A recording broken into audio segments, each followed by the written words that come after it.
بسم اللہ الرحمن الرحیم۔ قسط نمبر 1004، اعتراض نمبر 16، مفتی ارشد دہلی والا کے اعتراض کا جواب۔ دعوتی کام اور اس کا اسلوب۔ الحمدللہ وحدہ والصلاة والسلام علی من لا نبی بعدہ، اما بعد۔ اعتراض نمبر 16، یوٹیوبر مفتی ارشد دہلی والا کا اعتراض کہ مقصود یعنی دین اور اسلام کی طرف بلانے والا عمل یعنی دعوت و تبلیغ مقصود نہیں ہے، اور جو اس عمل یعنی دعوت و تبلیغ کو مقصود کا درجہ دے وہ ازرع شرع متین بدعتی ہے۔ اس لیے مولانا سعد صاحب کا یہ کہنا کہ دعوتی کام مقصود ہے بالکل غلط ہے، اور اس نظریے کے تحت مولانا سعد صاحب 100% بدعتی ہے۔ جواب اعتراض نمبر 16، فقہ کے اصول مرتب کرنے والے فقہا کو اصولیین کہتے ہیں، اور اصولیین کے نزدیک مقصود کی طرف بلانے والی چیز بھی اس وقت مقصود کا درجہ رکھتی ہے جیسے دین اور اسلام مقصود حقیقی ہے، اور دعوت و تبلیغ دین اور اسلام کی طرف بلانے کا ذریعہ اور واسطہ ہے، تاکہ دعوت و تبلیغ کی محنت کے ذریعے اللہ تعالیٰ کا بھیجا ہوا دین ساری انسانیت کی زندگی میں آ جائے۔ اصولیین کا کہنا ہے کہ جب مقصود واسطے کے بغیر تکمیل تک پہنچتا ہی نہ ہو تو واسطے کو اپنایا جائے گا، اور وہ واسطہ مقصود کی تکمیل میں معین اور مددگار ہونے کی وجہ سے بذات خود مقصود بن جائے گا۔ اگر کوئی چیز واجب تک لے جائے تو وہ چیز خود بھی واجب ہو جاتی ہے، مثلا نماز کے لیے وضو، علم کے حصول کے لیے استاد اور حلقے اور کتاب اور مدارس وغیرہ وغیرہ۔ اس طرح کوئی چیز حرام تک لے جائے تو وہ بھی حرام ہو جاتی ہے، مثلا سود حرام ہے تو سود دینے والا، ایگریمنٹ لکھنے والا، گواہ بننے والا سب حرام ہے۔ ہاں، اگر مقصود بغیر کسی مخصوص وسیلے کے بھی حاصل ہو سکتا ہو تو وہ وسیلہ مقصود کا درجہ نہیں رکھتا۔ مثلا ملک میں اسلامی نظام چلتا ہو تو حکومت خود اپنی ذمہ داری سے امر بالمعروف اور نہی عن المنکر قوت کے ساتھ نافذ کرے گی، جو انکار کرے گا اسے سزا بھی دے گی۔ اس طرح لوگ دین پر 100% عمل پیرا رہیں گے، خوشی کے ساتھ یا مجبوری کے ساتھ۔ لطیفہ، اگر ساری امت مسلمہ 100% نمازی بھی بن جائے تو بھی اذان تو بند نہیں کی جائے گی۔ مدینہ طیبہ کی ریاست مضبوط اسلامی ریاست تھی، لیکن پھر بھی حضور صلی اللہ علیہ وسلم صحابہ کی جماعتیں بنا کر علاقے اور دور دراز کے شہروں میں بھیجتے تھے مسلمانوں کی تربیت کے لیے اور انہیں داعی اللہ بنانے کے لیے۔ مختصر یہ ہے کہ وسائل اور ذرائع کی اہمیت مسلمانوں کے دینی احوال کے حساب سے بدلتی رہے گی۔ مثلا پہلی دوسری صدی ہجری کے زمانے میں مضبوط اسلامی مملکت کا مبارک دور تھا، لوگ 100% دیندار تھے، جو ان میں سست اور کاہل بھی ہوتا تو مملکت اسلامیہ کی تعزیرات اور سزاؤں کے خوف سے وہ اپنے حصے کے دینی فرائض وغیرہ پابندی سے ادا کرتا۔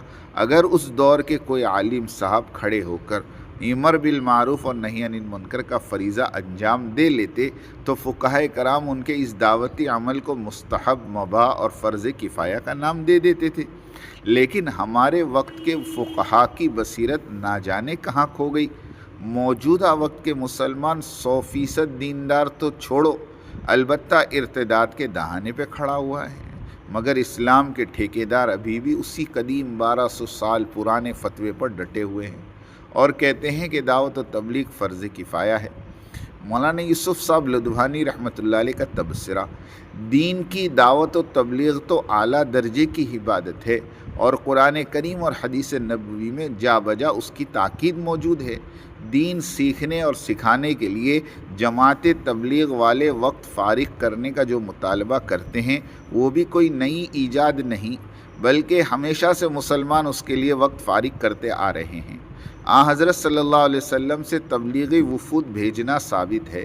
رہی سہروزہ 1 چلہ 3 چلہ اور 7 چلے کی تخصیص تو یہ خود مقصود نہیں، بلکہ مقصود یہ ہے کہ مسلمان دین کے لیے وقت فارغ کرنے کے تدریجاً عادی ہو جائیں، اور ان کو رفتہ رفتہ دین سے تعلق اور لگاؤ پیدا ہو جائے۔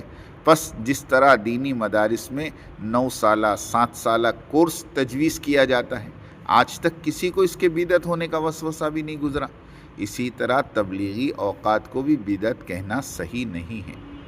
سن 1999 کی یادگار ملاقات۔ سن 1999 میں ختم نبوت کانفرنس میں شرکت کے لیے حضرت خان محمد صاحب رحمۃ اللہ علیہ کا قافلہ لندن سے برمنگھم جا رہا تھا۔ امیر ختم نبوت حضرت خان محمد صاحب جب بھی تشریف لاتے تو احقر کو اپنی قیامگاہ پر بلا لیتے اور مجھ سے قرآن مجید سنتے تھے اور قافلے کے احباب سے دعوتی بات کرنے کو فرماتے۔ یہ حضرت مرحوم کی شفقت تھی۔ قافلے والوں میں سب علماء کرام ہوتے، خاص کر مولانا عتیق الرحمن سنبھلی، مولانا یوسف لدھیانوی، مولانا آزاد خطیب بادشاہی مسجد لاہور وغیرہ وغیرہ۔ اس وقت حضرت کا فون آیا تو بندے نے کہا کہ میں جماعت میں ہوں ننیٹن میں۔ اچانک حضرت خان محمد صاحب کا قافلہ ننیٹن آ پہنچا۔ حضرت نے فرمایا ہم برمنگھم جاتے ہوئے محض آپ کی زیارت کے لیے آئے ہیں، آپ یہاں سے برمنگھم کانفرنس میں چلے جائیں گے۔ مولانا لدھوانی رحمۃ اللہ علیہ جماعت سے مل کر اس قدر خوش ہوئے کہ میں نے اکابر علماء میں سے اتنا خوش ہوتے ہوئے کسی کو نہیں دیکھا۔ ناشتے کا دسترخوان لگایا گیا۔ جماعت سے حضرت یوسف صاحب لدھیانوی نے آدھا پونا گھنٹہ ہدایت بیان فرمائی۔ مولانا خان محمد صاحب نے بھی نصیحتیں کی، دعا فرمائی۔ اس سفر میں یہ مذکورہ بالا فتویٰ حضرت لدھوانی نے تحریر فرمایا۔ ہمارے بڑے کس قدر دعوتی کام کے عشاق تھے۔ مفتی ارشد دہلی والا، مفتی ارشد دہلی والے اور ان کے ہمنوا مفتیان کرام کا مولانا سعد صاحب کو 100% بدعتی کہنا یا گمراہ کہنا سراسر جھوٹ اور بہتان کے سوا کچھ نہیں، اس لیے کہ ان کا یہ الزام غلط ہے، لا علمی اور جہالت اور بغض پر مبنی ہے۔ اوپر بحث گزر چکی کہ دین بھی مقصود اور دعوت تبلیغ بھی مقصود۔ ایک اور تازہ PDF وائرل ہوا جس کے راقم کوئی مولانا خیر محمد خیر آبادی ہے، جو تقریباً 30 صفحات پر مقالہ لکھا ہوا ہے۔ اس میں بھی سنی سنائی قدیم باتیں ہیں، جس میں ایک بات بھی ایسی نہیں جس پر شرعی بحث اور مباحثہ اور دلائل اور اسنادات کے حوالے سے کلام کیا گیا ہو۔ اس میں کچھ تو مولانا سعد صاحب کی ذاتیات پر لکھا گیا اور خوب کیڑے نکالے گئے۔ جس طرح سامراجی طاقتوں کا رویہ ہوتا ہے کہ کتے کو مارنا ہو تو پہلے اسے پاگل قرار دے دو اور پھر مار ڈالو، لوگ یہی کہیں گے پاگل تھا مارا گیا جان چھٹی۔ پورے مقالے میں خیری صاحب نے یہی باور کرانے کی کوشش کی کہ ارباب دارالعلوم دیوبند نے یوں کہا اور زید اور بکر نے یوں کہا وغیرہ وغیرہ وغیرہ۔ اس طرح کی باتیں تو عوام کیا کرتے ہیں، علماء نہیں۔ علماء تو ہر بات کتاب، سنت، سیرت کے اسنادات اور نصوص کی روشنی میں بات کرتے اور ہر بات کی سند اور حوالہ پیش کرتے ہیں۔ ہم نے کسی کا تعاقب کیا تو پوری ایمانداری کے ساتھ کیا ہے، ہر بات پر کتاب اور سنت اور سیرت سے پیش کی اور اسنادات اور دلائل کے انبار لگا دیے۔ کسی بزرگ اور مشائخ کے الفاظ اور ان کی رائے کو ملحوظ خاطر لانا مناسب نہیں جانا، اس لیے کہ اگر میں میرے بزرگوں کا ذکر کروں تو سامنے والا اپنے بزرگوں کی بات پیش کرے گا، اور دعوتی کام تو عالمی کام ہے، اس کے لیے تو سند اور دلائل وہ پیش کرے جو سب کو قبول ہو، اور وہ دلائل صرف کتاب اور سنت اور سیرت طیبہ ہی کے ہو سکتے ہیں۔ بہتان لگانے کا گناہ والذین یؤذون المؤمنین والمؤمنات بغیر ما اکتسبوا فقد احتملوا بہتانا و اسما مبینا، جو لوگ مومن مرد اور مومن عورتوں کو ان کے کسی قصور کے بغیر دکھ پہنچاتے ہیں تو انہوں نے بہتان اور صریح گناہ کا بار اٹھا لیا۔ اہل ایمان کو اذیت پہنچانا بہت بڑی برائی ہے اور اس کا گناہ بھی بہت بڑا ہے۔ فقد احتملوا تو ایذا دینے والوں نے اپنی پیٹھ پر اٹھایا بہتان، یعنی بہت بڑا بہتان اور واضح گناہ کا بوجھ، کیونکہ انہوں نے اہل ایمان پر زیادتی کی اور انہوں نے اس حرمت کی ہتک کی جس کے احترام کا اللہ نے ان کو حکم دیا تھا۔ مسئلہ اہل ایمان کو سب و شتم کرنا ان کے احوال اور مرتبے کے مطابق موجب تعزیر ہے۔ مسئلہ صحابہ کرام کو سب و شتم کرنے والے کے لیے اس سے بڑھ کر تعزیر ہے، اور اہل علم اور متدین حضرات کو سب و شتم کرنے والا عام لوگوں کو سب و شتم کرنے والوں سے بڑھ کر تعزیر اور سزا کا مستحق ہے۔ کسی پر بہتان لگانا شرعاً انتہائی سخت گناہ اور حرام ہے۔ حضرت علی رضی اللہ تعالیٰ سے روایت ہے، وہ فرماتے ہیں